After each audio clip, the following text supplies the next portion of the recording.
Hello दोस्तों, कैसे हैं आप सब। आज की हमारी कहानी है सास का पलटवार। सोनम बहू, मैं सोच रही थी कि अपनी छोटी बहन सविता को कुछ दिन के लिए यहाँ अपने पास बुला लूँ। उसका मन थोड़ा बहल जाएगा। उसके पति को गुजरे 2 महीने हो गए हैं। शौक उतारने के नाम पर मायके जाया जाता है। बहनें बहनें आपस में अपना सुख दुख साझा कर लेंगी। सरला जी ने अपनी बहू सोनम से कहा, रहने दीजिए मम्मी, सविता मौसी जी मामा जी के घर भी तो जा सकती हैं, उन्हें यहाँ बुलाने की ज़रूरत नहीं है। वैसे भी हमारे घर में जगह की कितनी कमी है, आप तो जानती ही हैं। फिर फालतू में क्यों घर पर भीड़ करना चाहती हैं आप। और सुनिए मम्मी जी, बच्चों के एग्ज़ाम भी आने वाले हैं। मेरे सर पर ज़बरदस्ती का काम बढ़ जाएगा। एक मेहमान के आने से आपको तो पता ही है कितना खर्चा पानी बढ़ जाता है। वैसे भी सारे घर का खर्चा मेरे पति अनूप ही तो उठाते हैं।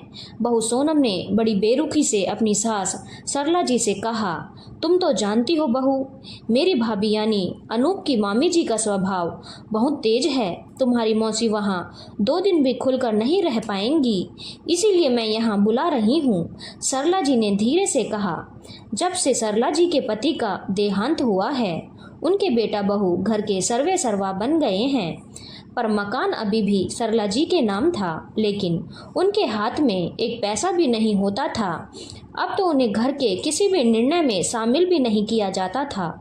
घर में बहू बेटा और बच्चे आराम से अपने शौक पूरे करते थे, लेकिन सरला जी के ऊपर एक खर्चा करने पर भी बहू को पैसे की तंगी दिखाई देने लगती थी। तभी बहू को घर का बजट भी याद आ जाता था। सरला जी अपने स्वाभिमान को मारकर अपने बेटे बहू की बदतमीजियों को बर्दाश्त कर लेती थी, क्योंकि उन्हें अकेले रहने का डर सताता था। इस डर की वजह से वह अपनी बहू को एक शब्द भी नहीं बोल पाती थी। उन्हें लगता था कि कहीं बेटा बहू उन्हें छोड़कर अलग गृहस्थी न बसा लें। बेटा अनूप, मुझे 5,000 रुपये चाहिए। तुम्हारे पापा की पुण्यतिथि पर मैं अनाथ आश्रम और वृद्ध आश्रम में अनाज दान देना चाहती हूँ।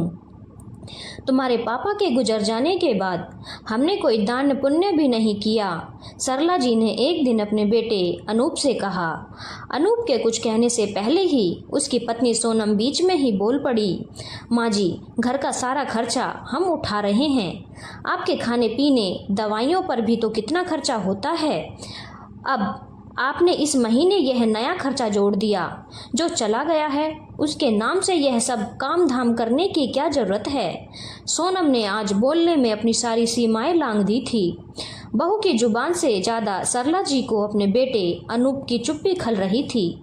आखिर उनके बर्दाश्त के बाहर हो गया तो आज वह बोल पड़ी, बहू, तुमने मेरी बहन को यहाँ बुलाने से मना किया क्योंकि तुम्हारे अनुसार हमारे घर में जगह की कमी है, पैसे की कमी है, घर का बजट बिगड़ जाता है, तुम्हारे ऊपर काम का बोझ पड़ जाता है। लेकिन पिछले साल 6 महीने के लिए तुम्हारे भाई का बेटा यहाँ की कोचिंग में पढ़ने आया था, तब तो तुम्हें कोई समस्या नहीं हुई थी।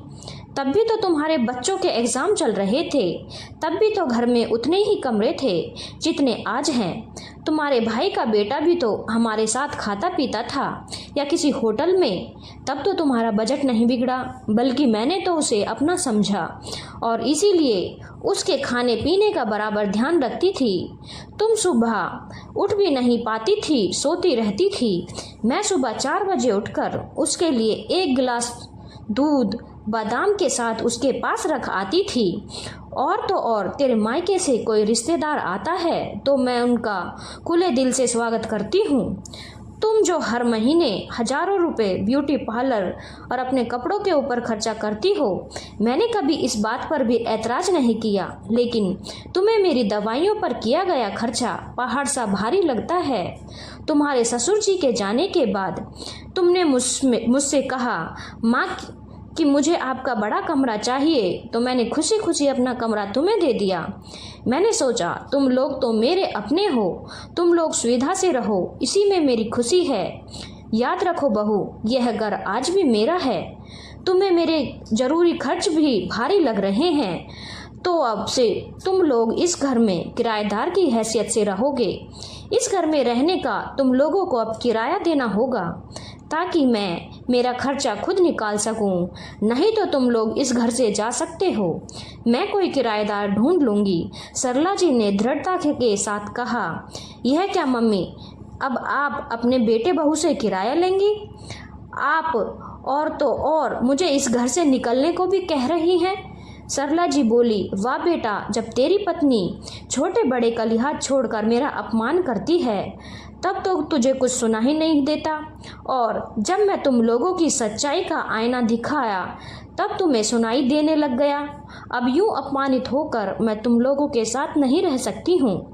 तुम्हारे साथ अपना अपमान करवाने से तो अच्छा है मैं स्वाभिमान के साथ अकेली रहूं। धन्यवाद दोस्तों। अगर आपको कहानी अच्छी लगी हो तो चैनल को लाइक, शेयर और सब्सक्राइब करना ना भूलें।